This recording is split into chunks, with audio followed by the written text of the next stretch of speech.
From the city of brotherly love, this is Shark Bite Biz with David Strausser. Whoops, you did it again. You just arrived to the newest episode of Shark Bite Biz. I'm your rock star wannabe host, David Strausser, and this is your place to learn how to grow a business during complete global chaos. As always, this episode is brought to you by our amazing sponsor, not just an SAP, but also an Acumatica Gold partner, Stellar One Consulting. If your business is ready to move off of QuickBooks, Excel, God forbid, Microsoft Access, whatever you're using, an antiquated solution, let us help you break through the barriers preventing growth. Reach out to me, David at sharkbitebiz.com. We'll help you automate your business processes, or go to stellar1consulting.com or stellar1.io, whichever you prefer, and we will get your business to the next level. Now let's get back to today's episode. We're going to chat about workplace stress. Come on, who's ever felt that, right? So who do we have today? It's a twofer. We got Dr. Terry Lyles and Mr. Steven Bowen. Okay, so I got two bios here, so work with me as I go through both of them. Steven J. Bowen is the creator of Total Value Optimization in the supply chain consulting field. He is a successful sales, marketing, and business leader who founded, led, and built MainPoint LLC, a very successful supply chain consulting firm, which he sold to a major international corporation a few years ago. Steve has been continuously learning about self-development through hundreds of books and thousands of recordings for over 40 years. He developed his own methodology from the amalgamation of his learnings and has joined Dr. Terry Lyles in writing Becoming Invaluable.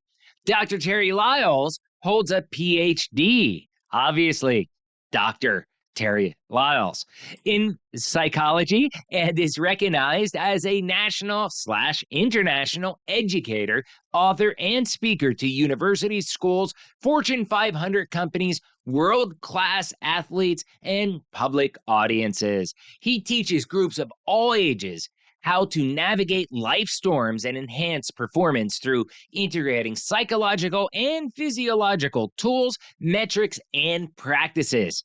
Wow, that is enough. I am going to shut up. Let's bring Dr. Lyles and Mr. Steve Bowen right on in here. Business strategy. Dr. Terry and Mr. Steve Bowen, welcome to Shark Bite Biz. You both just became shark bait. Love it. I always wanted to be. I was in the ocean last week. There you go. You didn't get bit? No, I didn't, but I saw one. That's awesome. That's awesome. So we have a tradition on the show, and both of you are going to get a chance to answer. So we'll start with Dr. Terry. And the tradition is that we ask every guest, doesn't matter how famous or infamous you are, we ask everybody, what's your background? What's your experience? What do you do for a living? How'd you get there? Basically, in a nutshell, what makes Dr. Terry, what makes Steve Bowen, Dr. Terry and Steve Bowen? Well, to start out with, I that's a really loaded question. So I'm a PhD psychologist, but I've been noted as a stress doctor. So I got pulled into the stress world years ago because of stress and chaos that goes on in the world. So I train military personnel, fighter pilots, debrief special forces individuals coming back with post-traumatic stress. So the whole issue I got pulled into was disaster management and stress on that side. The fun side is doing corporate America, training leaders and CEOs on how to handle stress and pressure. And then on the flip side of that is the fun side, which is all sport. So I train IndyCar, Formula One, NASCAR drivers on doing road rage at 200 miles an hour with 33 other maniacs all trying to get to the front. So that's kind of my gig. Steve and I met, and he'll tell you more about that story. So I convinced him to write a book with me, and I don't know why he did it, but we had. Oh, you convinced him? Well, yeah, all I had to do was ask him. I think he convinced himself, but I'll let him tell his. Okay, you know what? There's one comment I want to make there is that how you do, stress coaching as far as the corporate world. I work at Stellar One. We are we're in the ERP industry. Everybody that watches this show knows very well what ERP is. It's in the intro, it's in the outro, it's everywhere because they're our sponsors too. But working with them, we actually have on staff, and we're probably one of the only partners, VARs we're called in our industry, value-added resellers. And with that, we're one of the only companies that actually has what we call a dream manager, which basically fills kind of that role of what you're talking about. Like, hey, like, okay, you're having personal stress. Let's make sure that doesn't affect your professional stress. And how do we help you with that? You know, or you have professional stress. How do we help you handle that professional stress? You know, and it works on both sides of the coin. So I find it very interesting that you know, like a lot of that, I think we're gonna have a lot of fun stuff to talk about. If you've watched Billions, I am that resident. Wendy That's Williams. what I do. That's yes. That I am Wendy. I am Wendy in the male version, but I just do it for multiple companies, not just for one. So that's how Steve and I met, actually, which will be part of his story of how we actually met and got together years ago. Okay. So before we get deeper, Steve, go ahead. It's your shot. Let's hear your big spiel. My background. I don't have a bunch of letters behind my name, so I'm not a PhD. I have an undergraduate degree in chemistry of all things, but I spent my entire career in sales, marketing of consulting services. Basically, I did some corporate time, but that's exactly what I do right now. Don't look down on that. That's a good thing. Yeah, no, I loved it. It's my passion. It's my total passion, and I have to tell you that it's been a great ride. And I was blessed enough that, you know, at 44 years old, I decided to take the leap of faith and start my own firm. And I built a firm called Mainpoint that was a global consulting firm. We worked on supply chain end-to-end procurement, logistics, operations. We were in US, Europe, and China. I sold that business 4 years ago. Right. And it's through that business, actually, that Terry and I came together. Mm-hmm. Okay. So what happened was about 6 or 7 years ago now, I contacted it's Terry. 2024, Steve. I know. It's to keep up. Yeah. It goes fast. I find myself talking all the time about the past, and I go, holy cow, that's 50 years ago. Yeah. But anyway, so I met Terry. He was a keynote at one of our company meetings. You know, so we have a couple of hundred people in the room. He was a keynote at one of our company meetings, and then we took that on into an expansive interaction to focus on our high performance people and to deal with not only the stress, but also to focus in on how do you really continue to perform at the highest levels on an ongoing basis. And you know, this is an area for me. And how am I qualified to do this book with Terry? Well, I guess it's from practical experience, but I've read a couple of hundred books in the world of self-development. I've listened to literally 1,000+ tapes over the years, you know, all the way back to Earl Nightingale, if you remember that name, David. Oh, yeah. One of the originators of cassette tapes, which most people out there listening might not even know what that is. And I've heard, but I have never listened to. But I have one comment with your story, because you just said about how you may be wondering how I'm experienced, you know, how I have the experience to be able to, you know, write this type of book. And I would say anybody that is in sales like you were, you know, especially if you get up to the executive level in sales, like I'm a VP of sales right now. And it's pressure on. Like, I just closed, you know, some nice deals in December, but guess what? January 1st, that clock resets, and it's like pressure to rebuild the pipeline every single day. And, you know, there's a lot of stress around that job, because if you are a top performer, I think most top performing sales reps don't work 9 to 5. I think they're more 24/7 on demand. And, you know, that's time away from the family, time away from freedom, time away from, you know, I took a call during an Eagles game, which is one of my big things that I try not to do. You know, luckily they were getting their butts whooped at the time. But it's a very stressful position. And I think if anybody that has worked in a position for a prolonged period of time like that, they get the stress and they understand the stress to a very deep level. Would you agree with that? 100% agree with it. And when people would join MainPoint, I would tell them, look, if you're going to lead this sector for us, this is a 6-day a week, 12 to 15 hours a day minimum job, and you get the privilege of dividing that 6th day over both Saturday and Sunday. Yeah. And that's the way you have to work. If you want to outperform, then you have to outwork. It's that simple. And if you don't outwork the others, you're not going to have the success. And you can get lucky for a little while, but you've got to do, and the pressure that puts on you. People run around talking about work-life balance. I don't believe in work-life balance. I believe in work-life synergy. And that's different than balance, because there's never a true balance. Let's dig into that then. Yeah. Okay. And that's I want to dig into that. That's what the whole book is about, is not balancing, but as Steve said, synergy and alignment. Like listen, I found out years ago, and I think, Steve, you could say the same thing, and David, you probably could too, is if I'm good at work, I'm not always good at home. If I'm good at home, I'm not always good at work, because you only have so much time, energy, and effort to do something. Right. So if we learn how to align ourselves and create synergy, that my wife knows what I'm doing, she knows the commitment I'm making, that's why we get to live the lifestyle we live. Everybody's happy. But if we're not communicating that, which is one of our chapters on how do you create that synergy and conversation about alerting your leaders and people around you why we're sacrificing, because there is a pot at the end of that rainbow, but we all have to be on the same page. And that's why I asked Steve to write this book. You said there's pot at the end of the rainbow? Yeah, a pot. It could be pot, but a pot. I told you there'd be zingers. It could be gold. It could be whatever you put in the pot. I'm going to leave that up to you. My wife likes champagne bottles in the pot. It's a jug, it sits with ice in it. You fill in the gap, whatever that is. But that's why I asked Steve to do this, because Steve has such extensive experience in the leadership.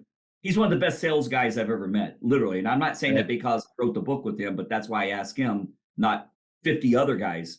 And I've watched him grow his business, develop his business, and worked intimately with all of his employees from top to bottom. And I see how he runs the organization. So we wanted to capture that, and we call it Becoming Invaluable. So that's why we put it in the book. We created some words around that to substantiate it. And that's why we're talking to you now, Dave, because we think we got something that's really unique. And sorry, Steve, I don't want to cut you off. No, but, go ahead. One of the point I was trying to make before Terry jumped in there was the most successful people I know, including myself to a degree, although it has gotten better over the years, they're superstar, rock star sales reps professionally. Okay. Personally, their lives are a train wreck.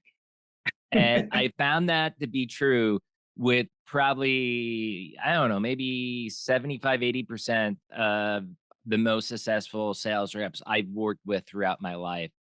I mean, do you think that's a common trend, or am I just running into the wrong people? I think you're hitting on such an important topic here, David. It's so important, because I will tell you, my life's not a train. I've been married for 38 years. I have 2 really successful kids, and they're married. They've got their children. I'm in the wonderful world of 3 grandchildren these days. And so I couldn't ask for anything more really in life. And how does that occur versus the train wreck? And what's the train wreck? It could be some abuse of some kind. It could be 2 or 3 marriages. It could be not mentally satisfied ever. And how do you balance that strive to keep going and reach the next goal with being happy today? Well, you have to have alignment. And that alignment, as Terry was saying, is not just, it's with yourself first, then with your partner, and then with your team and your company and or your business. If you own a business, you've got to have alignment. And that's what we see missing in so many people, is they don't have that alignment, which then leads to a lack of work-life synergy. Right. And that tears apart life. That's how we kind of look. What would you, okay, so obviously family is first as far as important things go. But as far as like non-critical things like doctor appointments for your kids or dance recitals or things like that, okay? How do you rank it? Like, would you rank Okay. life over what, personal life over professional life, or professional life over personal life? Or are you talking total synergy to where both are equal? Well, here's what it is. It's one of the words in our subtitle. So our title is Becoming Invaluable, the Willitude to Negotiate Success. So what you just asked is one of our chapters, which is how do you negotiate your family and your work simultaneously? Because sometimes I'm negotiating, but I'm navigating work and negotiating at home so I can buy another hour before I get home. Sometimes it's vice versa. So negotiate is figuring out what is most important versus urgent at that moment, and how do you delegate accordingly to make that successful. And that's what synergy and alignment really is in our book. While I was married, this is how we ended up making things work. And I'd like to hear your opinion on this, because I'm sure that there's probably many listeners out there that probably do the same thing, especially post-COVID. I've been blessed to where I always worked from home probably since the Great Recession. But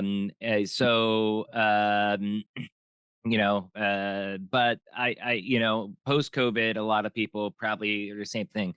What I try to do is I try to make anything that is business critical that can only be done 9 to 5 is done 9 to 5. Anything that's non-business critical, done before hours, after hours. And then I have that family synergy, whether it's picking the kids up from the bus stop one day and surprising them, or whether it was, doing this or doctor appointment or something like that. And that was kind of my magic in balancing it out. But in the middle of things, if I did get an urgent call because it was sales, I was selling things, it could be a $50,000 commission at stake if I don't answer the phone, I'd be answering the phone regardless. But that was at the time acceptable for the family because they all understood that is what paid for the lifestyle that they had and the lifestyle they wanted. So it was an acceptance by them as well. It was kind of, our agreement of this is how we'll make things work. Is that good, bad? Is that what you're talking about in the book? What's your opinion on that type of work-life synergy? Well, maybe I'll start here, Terry, on this one. As I think of it, so Terry and I came together on this, and we got along so well from the get-go, from his first keynote speech at our company, because we synced up on this on a constant basis of understanding what's some of the thinking behind it, but what's the practical application of it. So when we think about it, what I think of and what you'll see in the book, and what Terry has come to understand in our years of working together over that time, is people always talk about having goals, right? And they set goals. And what do a lot of people do? They set some financial goal, and then they focus their business around achieving that financial goal. And then they get around to thinking about their family and themselves or whatever. And I say, wrong order. What you got to start with is, first of all, I like to say, if you don't have your health, regardless of your beliefs out there, I like to say it, you can't do God's good work here on earth. And whatever spiritual aspect you have, but you have to have your health. Second comes spiritual, for yourself and your family. And third is the family. And now we get to the business goals and finally to the financial goals. So it's a reverse ordering, if you will, what most people tend to do. And I think that has to be aligned with a life purpose and a vision for yourself that's centered around, between that purpose and vision, a set of core values. And those core values are what then guide you. And in my case, the best way I can express that is when I got ready to start the business, I went to my wife and I said, look, if we're going to do this, we're going to bet everything we got to do this. She looked at me and she said, I'm okay with that. Just don't lose my car, because the kids and I can live in that for a few weeks if we have to. I said, deal. And wow. And as the old saying goes, we hung it out the window, bare naked, and went for it. And we built the business and worked out quite well. But she knew she was committing to taking care of the kids, to being there when I couldn't be there. And I was still trying to work those schedules and everything. But this was the synergy that she and I had to balance between us. And, David, I don't know that I know any magic answer, but I know Terry works with individuals as well as with corporations. Maybe he's got a couple of thoughts on how this balance. Well, with this my situation, between... I mean, it sounds pretty similar as far as we had that synergy, we had that agreement, we had that understanding, and that's ultimately what worked for us for majority of the marriage, especially since I've been in this industry. So it sounds like we're not too far apart. But Dr. Terry, what do you think? I agree. I had a little leg up because I do have a doctor title, which doesn't really mean a lot unless you help people recover from whatever they're going through. But I always was sharing with my family, kids, spouse, listen, I work hard every day, just like they do in school or business and life. I just happen to have a job where I'm on call. So if I have to take a call, it doesn't discredit you. It means it's important enough to secure us and protect us. Right. So if I have to excuse myself to take a call, there's a reason. And there really is a reason. I mean, I get calls where, a veteran has a gun to their head and they need some answers. And that's my weird world. That's not Steve or yours necessarily, but I think the concept works to say to your family, it's all about communication, right? It's the engine oil to the car. If I communicate something clearly enough, it stops hot parts from seizing up because it's lubricated, it has viscosity. That's what communication is. So if I share with them, if I have to take a call, I'm not rejecting you. I have to lean into this to protect us and to support us. And as long as they understand that, it's cool. Yeah. So I think we're pretty aligned as far as the general philosophy goes. And I'm sure in your book, you go a lot deeper in on that subject. Go ahead. I saw it flash up there. Go ahead. Show us the book, Dr. Terry. Yeah. Well, there it is. So we'll talk about the two big words. So becoming invaluable. So I'll tell you how that started. And then Steve made up a word and I made up a word because every book this is my fifth book, Steve's second. So every book I've written, I make up words because then it becomes part of the dictionary that my kids one day will be like, I think my dad figured that out, but I never used the word. So whatever it is, it's for me more than it is for them, I guess. But becoming invaluable, we came up with this. Steve and I had a conversation, and I talked about this every day like Steve does with his leadership as he was in companies.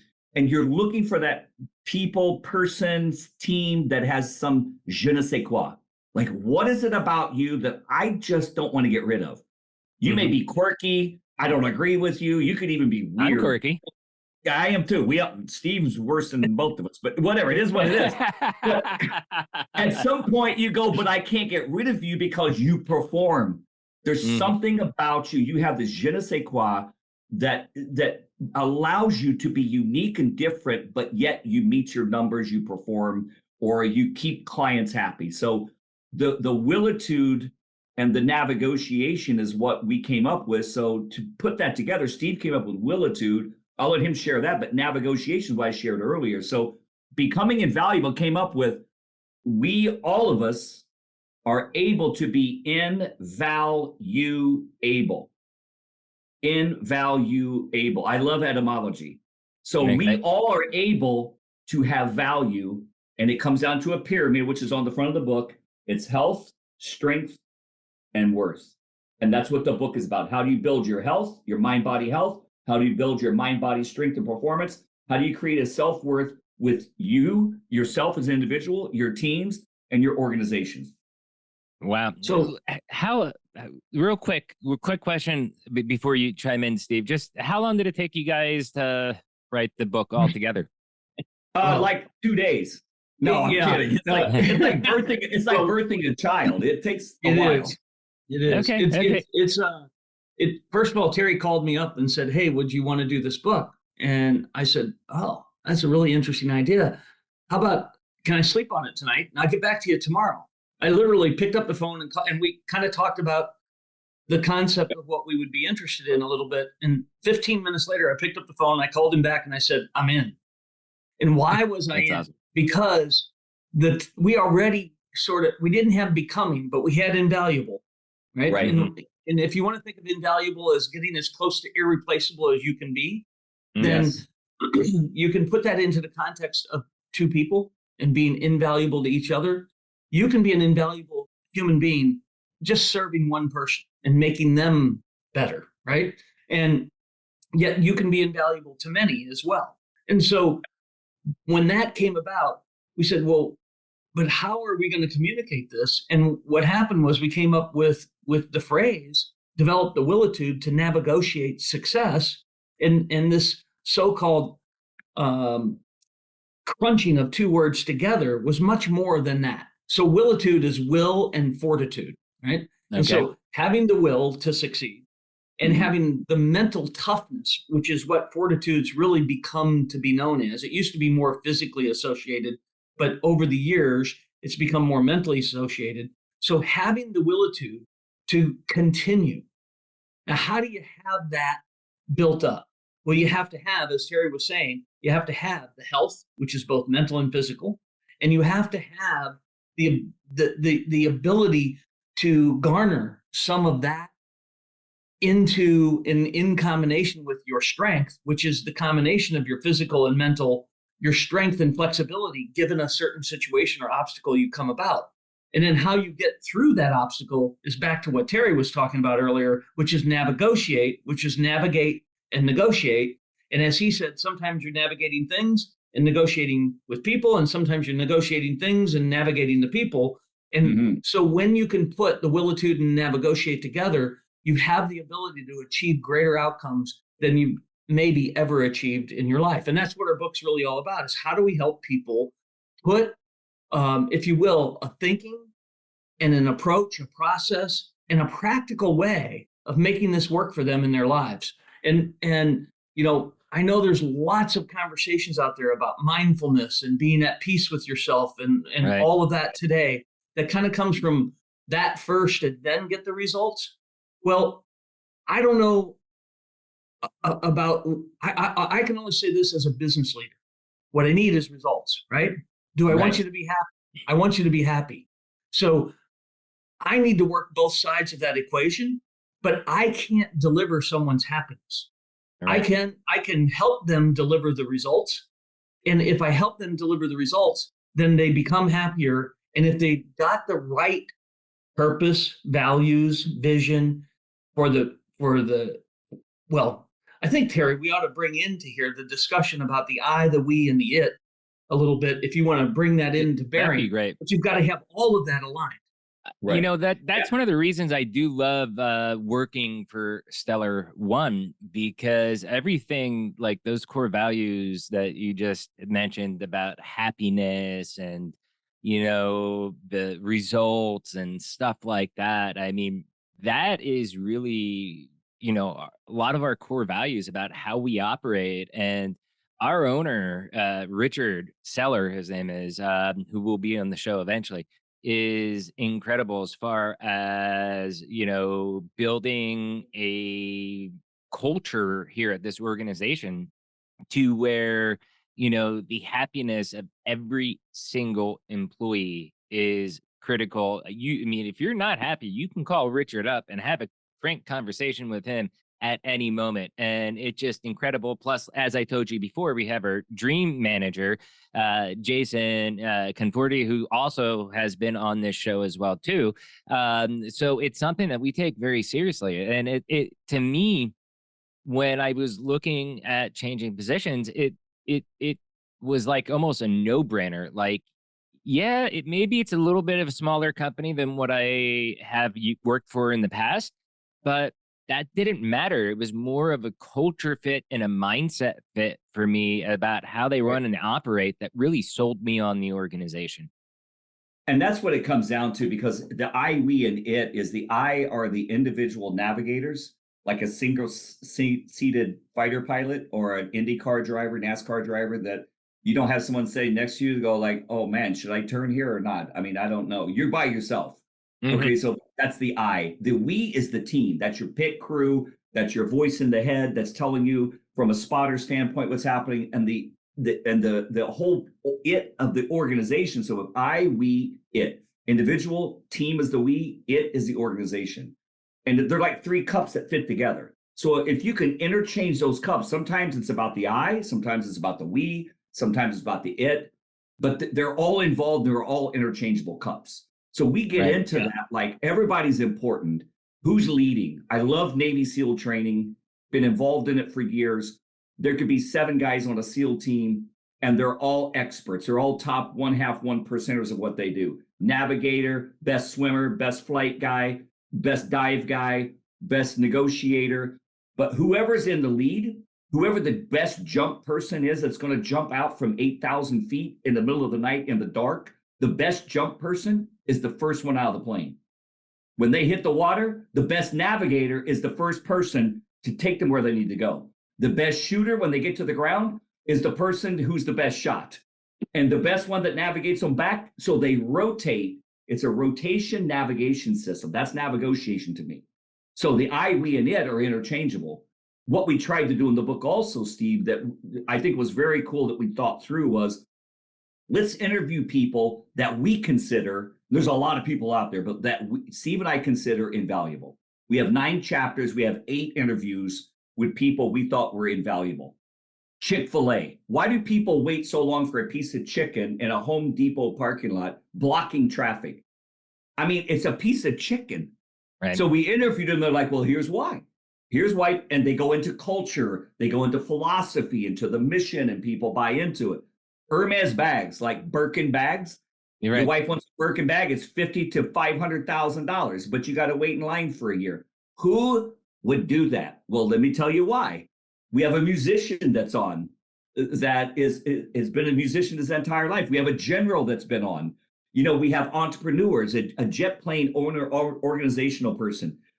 We have Dan Clark, one of the top speakers in the world on, and we interviewed him. So we went through every chapter has a spotlight on someone who is invaluable, and we told their story in one page. So except that's for what David Strausser. Now you'll be in the sequel. I'll be in the sequel. Okay, the next book, you've done well.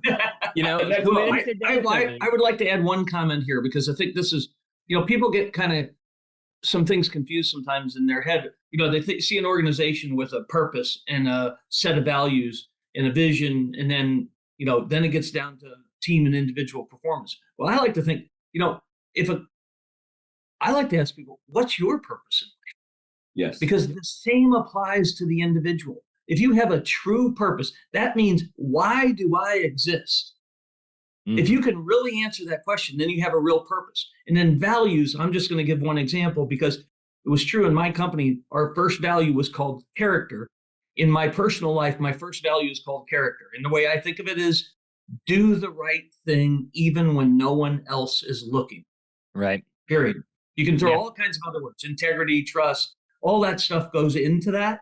But the same applied in our business. So if you could apply that, and if you think about that all the way back, David, to our earlier conversation of relationships between people, if you do the right thing, at the end of the day, then it works out in the best possible way, whatever that may be. And I'm not saying one thing's better than another. It just works out in the best possible way. And so from that perspective, unless you actually understand how you apply the concepts we have in the book to the I, the we, and the it, you may not have true alignment. And that's what we're trying to seek. And that's what you're talking about with your company. It sounds like you guys have great alignment. And that culture is so important. And as you also indicated, it starts at the top, right? Yep. And David, one of the things we tried to spotlight was all of these individuals had failure in their life. Yep. And we interviewed them on the failure side, because in many cases in social media, all you hear is the success, and oh my God, and people look and go, well, you're just lucky, you were fortunate. Yeah, really? Hear my backstory. Here's Steve's backstory. Hear your backstory. We wanted to tell the backstory on how did you get to become invaluable, because you weren't born invaluable. You were born with value. You became invaluable because you applied certain things to your life, your psyche, and your environment and your network that allowed you to be there. And that's what we write about. How did you become invaluable? That's incredible. Now, when Steve was speaking, he brought up three magic words all the way back, 4 words. Okay. So we are actually at time right now for this episode. Okay. I want to make sure because, this was an incredible conversation, guys. I love both of you two. You both have incredible experiences and gave some really good nuggets of information, I think, for everybody. Please, please, please tell us, 1, where can people buy your book? Where can they find your book? 2, how can people reach out to you both individually or, together, however you do it? Just tell people how they can find you, period.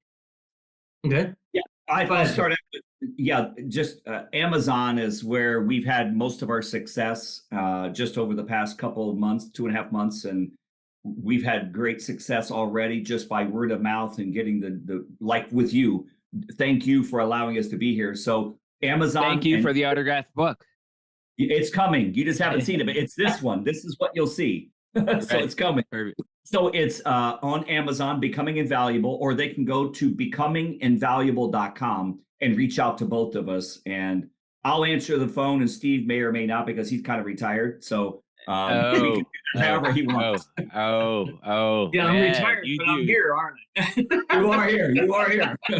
Yeah. Quick question. Do you have it on Audible as well too, or just Amazon? It's coming. It's coming. It's Audible, just now finished. It's just now finished up. It'll be ready and rendered, ready to go. Probably. I'm a speed listener, so I get books. Even when you send me the autographed book, I will be using one of my Audible credits on purchasing the Audible version and listening to it at 200%. I don't know how, but somehow I just got into speed listening to where I can understand every word. Like Joe Rogan, doesn't matter. Every word, 200%. That's nice. Yeah. It's and when people go there, it's not the only place Amazon. Of course, it's on Barnes and Noble. It's at Walmart. It's at Books A Million. So there's a number of places, and on our website, they're all depicted. You can click right through to it. Kindle download is there as well. Yeah. Oh, Kindle's nice. Yeah. Awesome. As far as reaching us on an ongoing basis, the simplest way to do that is probably vis-a-vis the website right at the moment and contacting us, because we operate in a couple of different. becominginvaluable.com? Yes, it is. Okay, as everybody out there know, we will have a link down below in the description, right underneath the blurb. It'll be the very first link you see connecting to their website and then to their book, or maybe vice versa. We'll see how it comes out. Either way, as long as it ends up in the same place.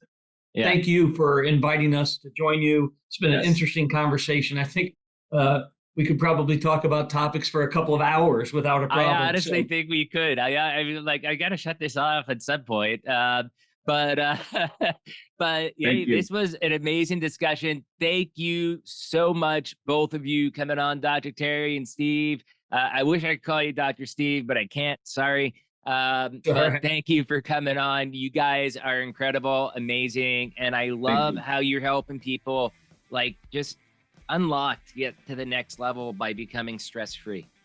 Yeah, that's great. Thank you so much, David. Really enjoyed it. Thank you. Yep. Thank you, Buck. Cheers. Yeah. Bye-bye. Wow, that was such a fun and incredible chat with Steve and Dr. Terry, wasn't it? I loved it. Those two are funny. They're amazing. They had zingers. They had some shots, even at each other. That was great. That was fabulous. That was fun. One of the most joyful interviews I've done, especially when it's a 3-way conversation. We don't do too many of those on this show.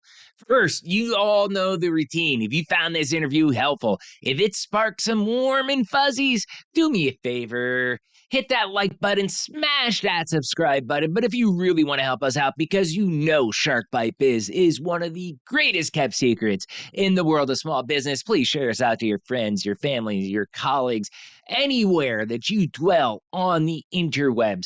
I would love nothing more than to see Mr. Steve Bowen and Dr. Terry as well as Shark Bite Biz out there trending on the interwebs. Now, I've got to say, awesome stuff, gentlemen. Thank you for coming on, sharing your expertise, and how you're helping people grow through alleviating the stress that they experience while they are, going through their professional lives. I mean, for executives, stress is tough, even being a sales rep or a marketing person, it's constant pressure. And what you two are doing is invaluable. So please check out their website, becominginvaluable.com, and please go out, buy their book, Becoming Invaluable. As always, the links will be down below in the description. Question of the day: how do you handle workplace stress? Leave a comment down below on YouTube. Do you want to be on the show? Interviews at sharkbitebiz.com. And if you're watching on YouTube, please subscribe to the channel. For $3 a month, you can become a premium member, and every dollar in is every dollar out. Here we preach the 3 Gs: professional growth, personal growth, and business growth. Okay, every dollar in is every dollar out. We put it on our production, we put it into marketing. I don't need to make money off the show. I'm looking to get the word out to as many people as possible. And that's where you come in with your subscriptions and by sharing the show out, hitting that like button, leaving a comment, and sharing the video. Lastly, let's give a huge shout out once again to our sponsor, the people who make this possible. Richard Seller from Stellar One, thank you so much for sponsoring this show. Basically, again, if you're on an antiquated solution, if you're running your business off Excel sheets, you're doing it wrong. Let us at Stellar One Consulting help you break through your barriers preventing growth. Again, reach out to me, David at sharkbitebiz.com. Reach out to stellar1consulting.com. Reach out to stellar1.io. Anywhere you want to go, we will hook you up and make sure we get your business to level up. I'm going to say this one more time, but for the 231st time, I'm David Strausser. This is Shark Bite Biz, and we're going to see you all next episode. Ciao. You've just experienced Shark Bite Biz with Dave Strausser. Make sure to like, comment, and subscribe to the show to help us spread the word about personal, professional, and business growth. Want to be on the show? Send an email to interviews@sharkbitebiz.com. Special shout out to our sponsor, an SAP and Acumatica Gold Partner, Stellar One. Get off QuickBooks. Automate businesses' processes and have your business reach the stars. StellarOneConsulting.com or reach out to the show. Till next episode.